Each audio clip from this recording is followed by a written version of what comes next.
Aksi Nasional Petisi Rakyat Papua (PRP) di sejumlah daerah yang dilaksanakan secara serentak pada tanggal 3 Juni tahun 2022 membawa 19 tuntutan. Tanah Papua kawan-kawan.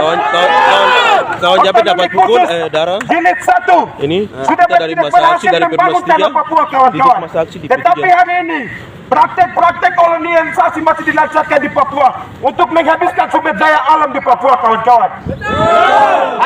Dengan segala macam kebijakan Jakarta yang berdampak pada ancaman genosida, ekosida dan pestisida secara sistematis dan terstruktur di atas tanah Papua, maka kami yang tergabung dalam Petisi Rakyat Papua (PRP) menyatakan sikap tegas bahwa 1. Cabut otonomi khusus Jilid 2 dalam kebijakan UU Nomor 2 Tahun 2021. 2. Hentikan 3 rancangan undang-undang pemekaran di tanah Papua. 3. Hentikan rencana pemekaran provinsi di tanah Papua, Papua Barat Daya, Papua Tengah, Papua Pegunungan Tengah dan Papua Selatan yang merupakan politik pendudukan dan politik pecah belah di Papua. 4. Tarik militer organik dan non-organik dari seluruh tanah Papua. 5. Tolak pembangunan Polres dan Kodim di Kabupaten Dogiai. 6. Berikan akses internasional, jurnalis independen untuk datang ke Papua dan menginvestigasi segala bentuk kejahatan kemanusiaan di tanah Papua. 7. Meminta akses Palang Merah Internasional untuk memberikan akses pelayanan kesehatan terhadap 67.000 pengungsi di Kabupaten Duga, Intan Jaya, Puncak Papua, Pegunungan Bintang, Maibrat dan Yahukimo.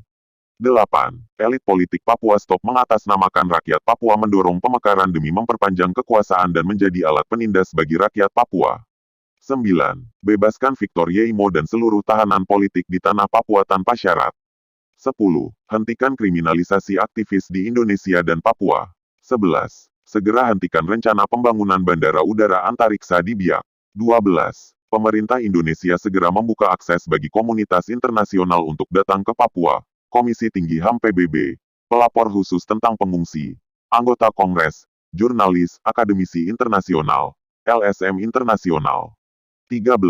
Mendesak komunitas internasional, Uni Eropa, Amerika Australia, New Zealand, negara-negara ASEAN, China, International Money Fund IMF World Bank, untuk menghentikan bantuan dana kepada pemerintah Indonesia, karena selama 59 tahun telah terbukti gagal membangun Papua, yang berdampak pada genosida, etnosida, dan genosida terhadap bangsa Papua. 14. Tutup semua perusahaan asing di seluruh tanah Papua, Freeport, LNG Tangguh, MIFEE, Blok Wabu. 15. Kami bangsa Papua bersama saudara Haris Azhar dan Fathia, hentikan kriminalisasi hukum, teror dan intimidasi terhadap pembela HAM bangsa Papua di Indonesia. 16. Mendukung perjuangan rakyat di Wadas di Purworejo, Jawa Tengah tentang penolakan tambang proyek Bendungan Bener. 17. Hentikan uji coba nuklir di Pasifik yang dilakukan oleh Prancis, Amerika, New Zealand dan Australia. 18. Tolak KTT G20 di Indonesia. 19. Berikan hak penentuan nasib sendiri sebagai solusi demokratis bagi rakyat bangsa Papua. Angkatan kiri, dia menerima otonomi jilid 2. Dan angkatan kiri adalah dia menerima otonomi jilid 2.